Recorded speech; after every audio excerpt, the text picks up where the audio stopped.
Hello once again, everybody, and thank you for joining me here on this Friday, January 1st edition of ATS Radio. I'm your host, Adam Burke. I'll be talking today about my Week 17 thoughts for the Circa Sports Million as that contest comes to a close.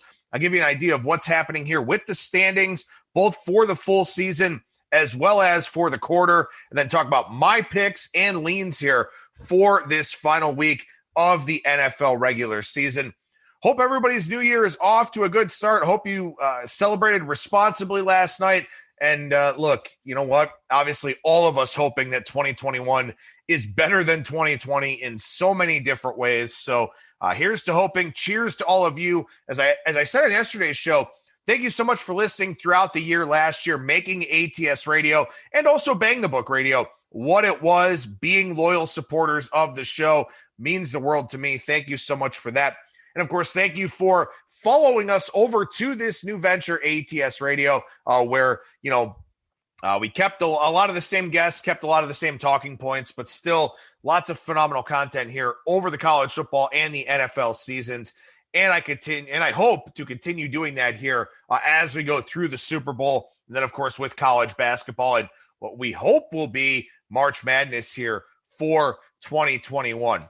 So, all right, let's go ahead and talk about what's going on over at ATS.io right now. We've got bowl game previews for the 8 remaining bowl games. We've got NFL Week 17 thoughts, and we'll be your home for the NFL playoffs as well with previews of the postseason games, all kinds of coverage of the Super Bowl, including prop bets and all those fun things.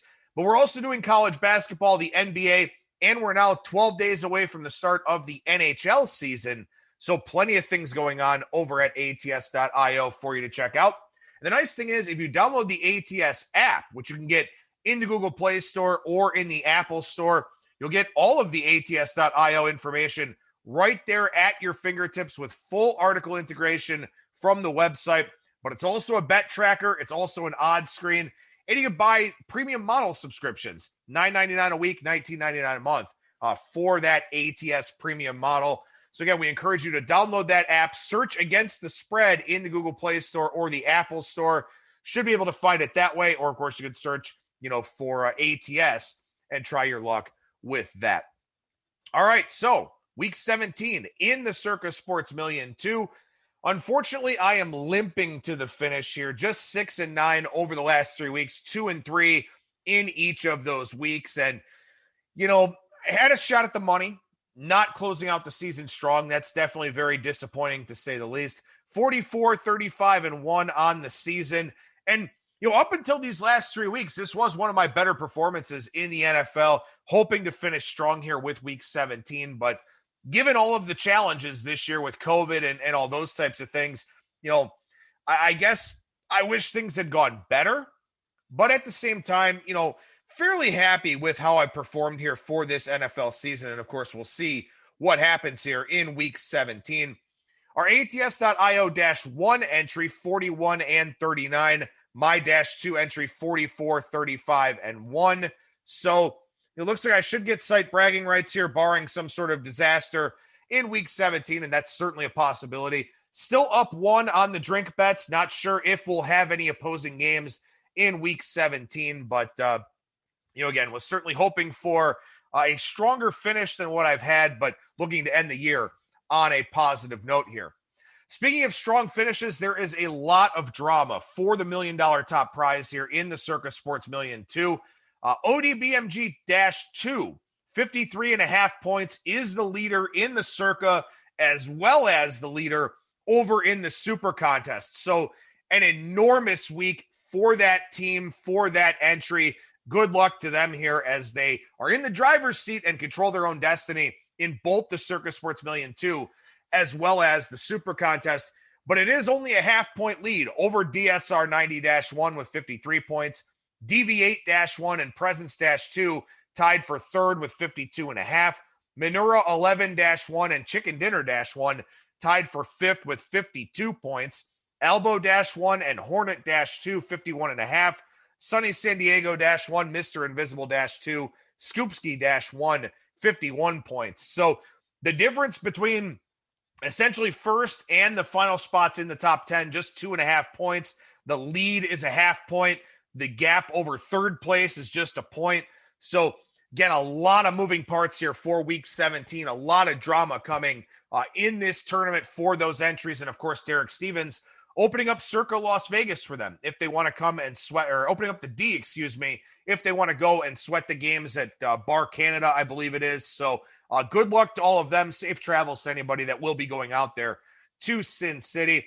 But it's not even just the full season prizes where the top 50 plus ties will get paid.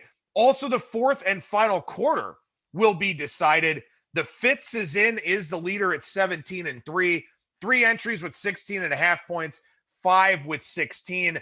Again, the fourth quarter, 5 weeks, weeks 13 through 17, 187,000 for first, 75 for second, 25 for third. So we'll see what happens there with the fourth and final quarter. And of course, too, the booby prize, the $100,000 booby prize, still left to be decided in the Circa Sports Million. Nissan-1 leading that by a half a point. $100K for the lowest point total if you make all 85 selections. So good luck to those that are purposely trying to lose here in week 17. The field last week, 49.46% in week 16. My apologies for not doing a show with the Christmas holiday. The field is now 49.6% for the season. 7 out of the 16 weeks have been winning weeks for the field. However, only 2 weeks on the plus side of 50% since week 7. So the second half of the NFL season really has not gone well for a lot of the entries that are out there. Interestingly enough, we're still on the minus side of 50%, even though the top 5 consensus this year very strong at 43, 36, and 1. The consensus 114, 115, and 7. So when you have a consensus around 50% and a top 5 consensus at 43, 36, and 1, you would certainly expect the full year numbers to be a little bit better, but that has not been the case here. Several weeks, the number 1 consensus pick has lost, while, they've gone 3-2 with, the second, fourth, and fifth picks, or the second, third, and fifth picks, something like that. So the most popular pick in the contest hasn't done overly well, I would say, over the 16 weeks, even though the top 5 as a whole has done pretty well overall. There are 35 perfect entries left in the Circa Survivor. If you've got a perfect 18-0 entry, and it certainly looks like we will, an extra $1 million added to the prize pool for the Circa Survivor. So $2.39 million will be split among the entries that survive week 17 here. And of course, the 18-0 record coming from the fact that Thanksgiving was its own week. So you had to keep those 6 teams available basically so that you were able to take your pick of the ones that you wanted. 18-0, a very impressive run in the Circa Survivor. And again, those entries that survived this week will split $2.39 million. Over in the Super Contest, as I said, ODBMG-2 still the leader over there by a half point over Yugo 77. There are 5 entries tied for third, but with 50 points. So it does look like, for all intents and purposes in the Super Contest, it should be a 2-team race between ODBMG-2, or ODBMG-2, and Yugo 77. But we have seen strange things happen in the past. I remember a few years ago, one entry came from off the pace, went 4-1. The top entries went 1-4 or 5-0, or 0-5, and it led to a big change at the top. So certainly is possible, but we'll see what happens over in the Super Contest in week 17. 51.13% last week. That was the best cover rate for the field since week 7. 49.38% here for the season. Top 5 in the Super Contest, 40, 38, and 3. Consensus 110, 120, and 8. And of course, we'll see what changes are made to the Super Contest, where the Circa Sports Million field, 3,148 entries.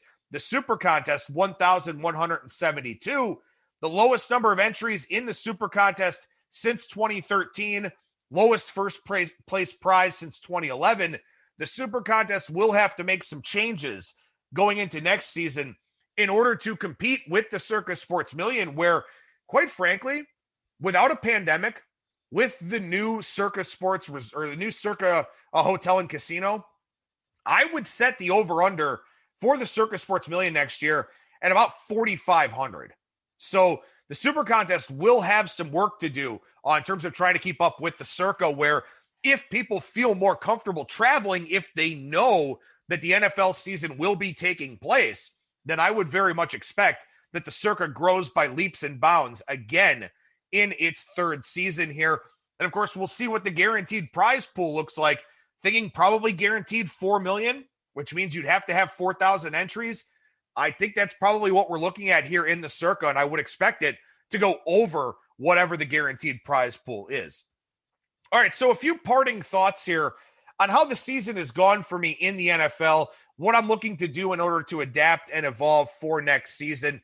And again, the contest is different than betting a personal bankroll. You know, you're talking about stale numbers that open on Wednesday for the Super Contest, on Thursday for the Circa.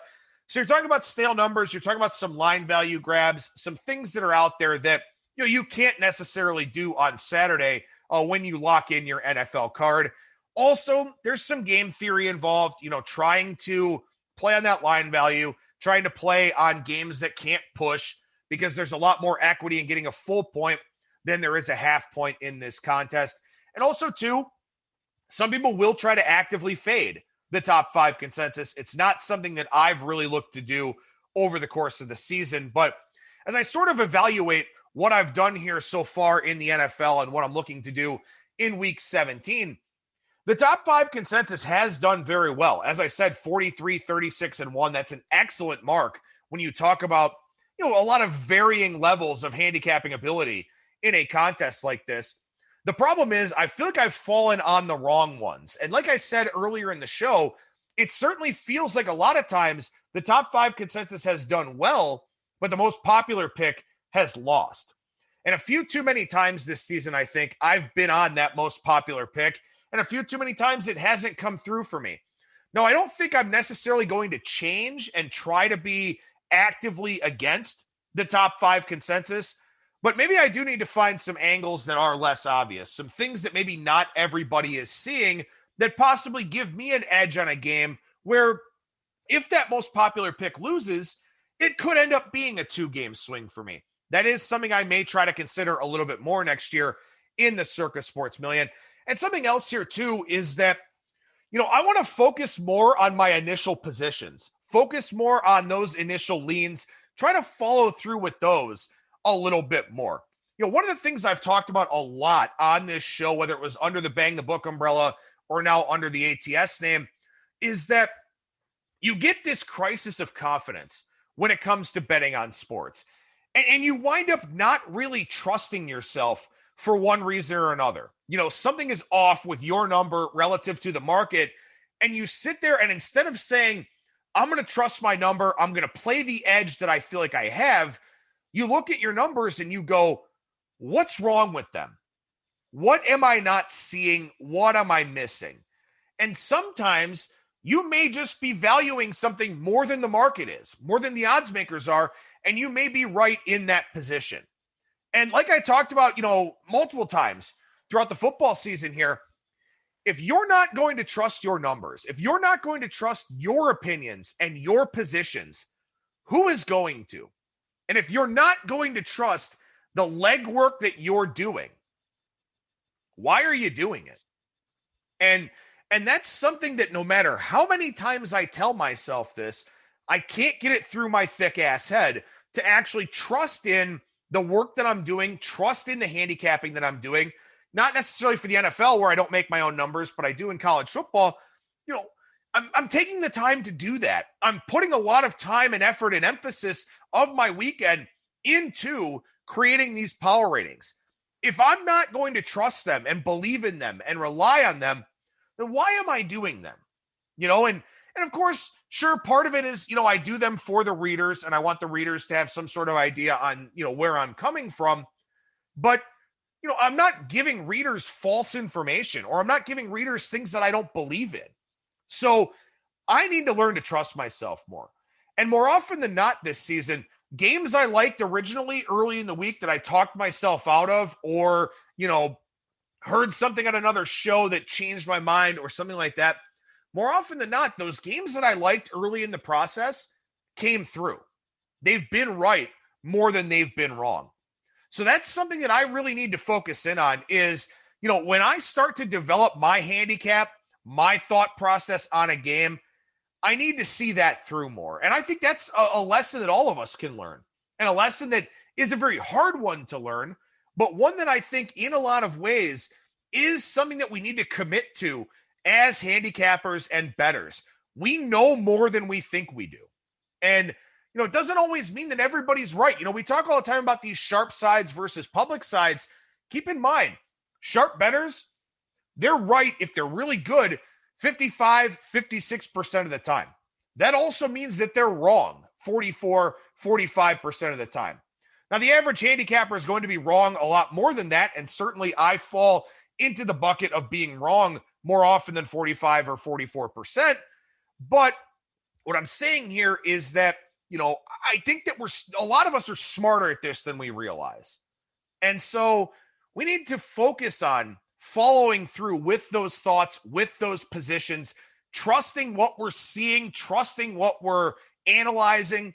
And that's something that I really didn't do to enough of a degree this season. So it's something that I do want to focus on, not just in the NFL, not just for contest purposes, but across all sports here. Almost sort of a New Year's resolution, if you will, heading into 2021. All right, so with that, let's talk about the picks that I've got for this week here. And you know what? Honestly, I'm not going to say I'm playing out the string. I want to have a good week this week. I want to, put a stamp on what I think has been a relatively successful NFL season for me. But right now, I've got my 5 picks, and I think they're ready to go.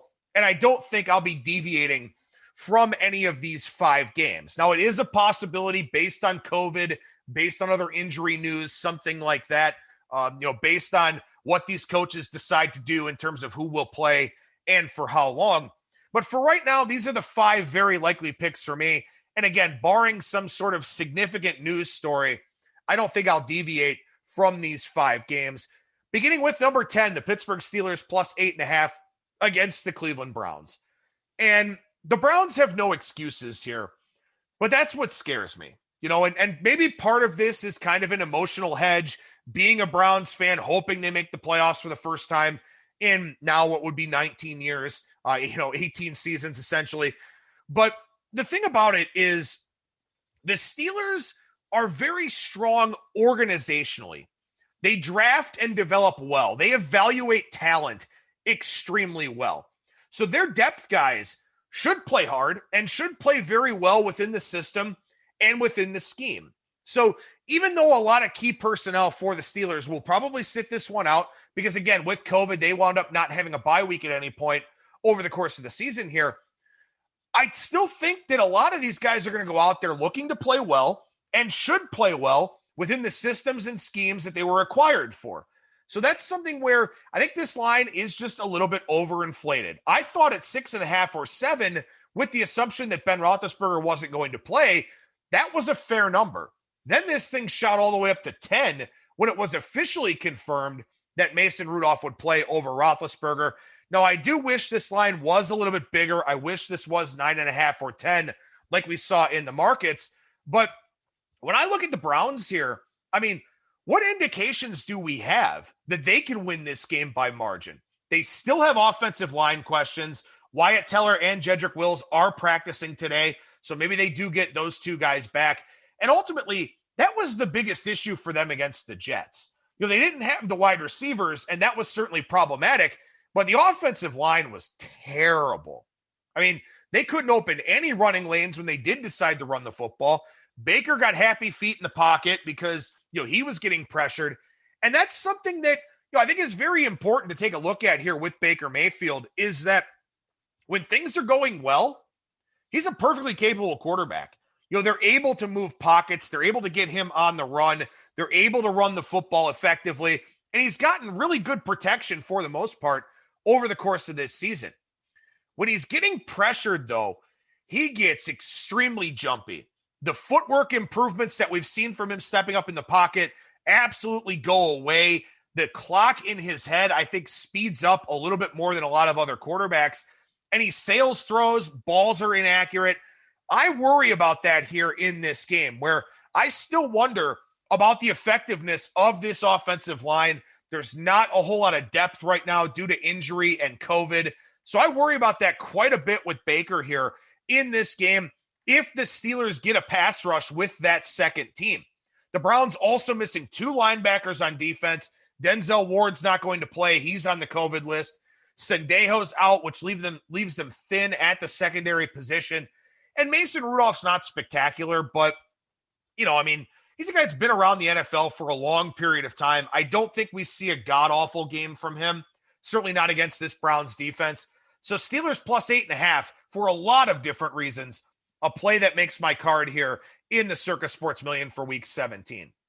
Next up, and I would say this is the weakest of my picks. This is the one I would most closely classify as a lean, but again, probably not going to back off of this one. That's number 11, the Tennessee Titans minus 7.5 against the Houston Texans. I think the J.J. Watt speech from the postgame of last week has the opposite effect on his team.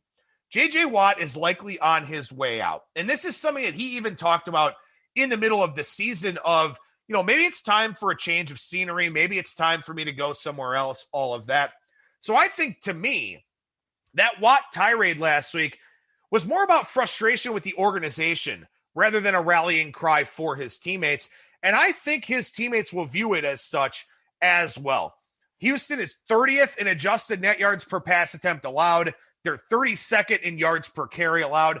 I just don't see how Houston gets stops against this Tennessee offense. You've got a very motivated Tennessee team that's looking to win the division. You've got a motivated Derrick Henry that's going for, a pretty spectacular season. You've got Ryan Tannehill, who's playing extremely well again this year. And you have a Houston defense that not only gets shredded through the air and on the ground, but also only has 8 takeaways in 15 games. They have no margin for error defensively here because they're not going to take the ball away. Titans, second in red zone touchdown percentage. Texans are 22nd. Up and down game. I don't expect a lot of defense from either team, but also the Titans could steal an extra possession or two. And also the Titans very likely to get 7s when they get to the red zone instead of getting 3s, where the Texans have not had nearly as much red zone success. And obviously, too, with the losses at the wide receiver position to injury and suspension, well, that's a situation where Houston having even more difficulties in the red zone, I would think. So long year for the Texans. They're used to getting ready for the playoffs at this point in time. They are not. I think they're ready to turn the page. Watt's probably ready to turn the page. I just feel like Titans minus 7.5 here in a game where I fully expect Tennessee to get up into the 40s in this one. Next up on the board here, number 20, the Atlanta Falcons are plus 7 against the Tampa Bay Buccaneers. And I'm going against the grain of a line move here where money has come in on Tampa Bay throughout the week, and understandably so. There is great incentive for the Buccaneers to win and hold that 5 seed, because if they hold that 5 seed, they will play the NFC East champion in the wild card weekend games next week. So a lot of incentive for the Buccaneers to win this game. However, I think Atlanta gives a maximum effort yet again here in this game. They are playing remarkably hard for Raheem Morris. And I think that, last week they had that missed field goal from Young-Ho Koo where they had a chance to take the Chiefs to overtime. But 2 weeks ago, they were beating Tampa Bay pretty handily at halftime and then just completely collapsed in the second half. And I think that has to piss the Falcons off. I think they look at this and say, you know what? We played the Saints really tough in the second game. We played Tampa Bay very tough. We hung right with the Kansas City Chiefs, who, could very well repeat as Super Bowl champions here. We've got all these near misses. Let's get a win. Let's finish one of these off. And I don't know if they necessarily do it here, but I do think that we get a full effort from the Falcons. I think there's a chance that they really want to keep Raheem Morris around. And this Falcons defense has gotten significantly better as the year has gone along. They've drafted pretty well over the last few years with guys like Grady Jarrett, AJ Terrell. They've done some things to, really improve the talent level on the defensive side of the ball. And they're playing pretty well on that side of the ball as well. They're going in the right direction. And if they play well here, and potentially if they even get the outright win, that gives Raheem Morris a real shot at this job. And the players seem to be going to bat for him. The players went to bat for Dan Quinn, saved his job a couple different times over. Finally, this year, Atlanta just decided to make the change. And the Falcons picked right up and fought for Raheem Morris. And I think they will fight here in this game as well. So Falcons, number 20 in the Circa Sports Million rotation order, +7, the third of my very likely picks here for this week. Next up on the board, number 23, the Buffalo Bills are a 1-point favorite against the Miami Dolphins. And this is one that wasn't necessarily on my radar until yesterday's bit of news. The Dolphins cannot turn to Ryan Fitzpatrick if things are going bad for Tua Tagovailoa. And that is very concerning because they've already done that a few times here in the second half since Tua took over. And not having Fitzpatrick means you are stuck with what you've got. And I think to some degree, that kind of hurts the team a little bit because they made this decision to go with Tua, and I think it was premature to say the least, but they've had that safety net of Fitzpatrick. And the team knows that if they need to make that change, they can do that. Well, this week, they can't. So that greatly concerns me here for a Miami team that absolutely has to win this game. A lot of pressure on Tua, and he has certainly not looked the part, in particular in red zone situations where it's partially been about the play calling, but also been about the decision-making from Tua. So that's a massive concern for me. Now, of course, I'm not sure how much the Bills play deep into this game. I'm not sure how much their first team gets a look in this game. So that is a little bit concerning. However, there's some incentive here for Buffalo. First of all, as we talked about this week with Brian Blessing, there's a strong dislike of the Miami Dolphins. People would say that the Bills' rival is the Patriots, but that's not necessarily true because the Patriots spent the last 20 years beating them up and down the block. The Bills' rival is Miami, and this goes back a long period of time, and the players are fully aware of that. And like I talked about with Brian earlier in the week here, this is now 1 versus 2 in the AFC East. These are the two best teams in this division. And I think for the Bills to have the opportunity to make statements back-to-back weeks here over the Patriots and the Dolphins, I think that's something that they kind of relish the opportunity to do. So we'll see how long Josh Allen and Stephon Diggs and all the key guys are out there for Buffalo. But something else here is that John Brown is back this week. And without Cole Beasley, who could miss the first playoff game for Buffalo, you got to get John Brown worked back into the offense. So I think there's some incentive here for Buffalo to kind of go through the first half as if this is a real game for them. So I think that's something where Buffalo does give a pretty big effort in the first half of this one. Therefore, my handicap of the game and sort of the game state is that I expect the Dolphins to trail at halftime. And I will take Buffalo with Miami trailing at halftime and Tua at quarterback with no ability to put Ryan Fitzpatrick in the game. Something else here, too, is that Buffalo's had a lot of injuries and COVID situations on defense, so they've had to tap into the depth. A lot of those guys have been playing over the course of the year, so I'm not necessarily worried about that. And lastly, look, nothing against the Dolphins. I mean, it'd be cool for the Dolphins to make the playoffs. Again, this is a fan base and a team that, they've played second fiddle to the Patriots for a long period of time, haven't had great shots at making the postseason. Kudos to them if they're able to do it here. But they squeaked past the Raiders last week in a game they very well could have lost and probably would have lost if they don't go to Ryan Fitzpatrick. They beat the Patriots when they're in a funk, beat the Bengals and the Jets, who, in fairness, are playing better now, but those are still, bottom 5 teams in the NFL. The Chiefs game, while they only lost by 6, that was not nearly as close as the box score would suggest. So, or as the final score would suggest, I should say. So to me, I like Buffalo here, -1. I think they still have enough able-bodied personnel. Barkley is what he is as a quarterback. I think he should be fine enough. I think the Bills -1 is a good look here. So number 23 in the Circa Sports Million rotation order, the Buffalo Bills -1. Lastly here, number 28, the San Francisco 49ers. They are +6 against the Seattle Seahawks. Now, This is a game where we've seen one-sided Seattle money in the market, line trending up towards possibly going to 7. So that's a little bit concerning, but I don't think the 49ers just roll over and die here. And when you look at this San Francisco roster, there are 27 unrestricted free agents on this team. And we talked about it on yesterday's show with Brad Powers that, these NFL teams, they don't roll over and die. They don't tank. These dudes are playing for jobs. They're playing for paychecks, man. They're playing for cash, for fat stacks in free agency. Those are guys that are going to go out there and be motivated to play. And I think that the 49ers have a lot of guys that should be significantly motivated to go out there and play in this game. And this 49ers team still has very good personnel. They're not a playoff team this year because of COVID and because of injuries. They got hit about as hard as anybody in the NFL in those two departments here for this season. Last week, money poured in against them in that game against the Cardinals. They win outright. CJ Beathard looks a lot better than Nick Mullins.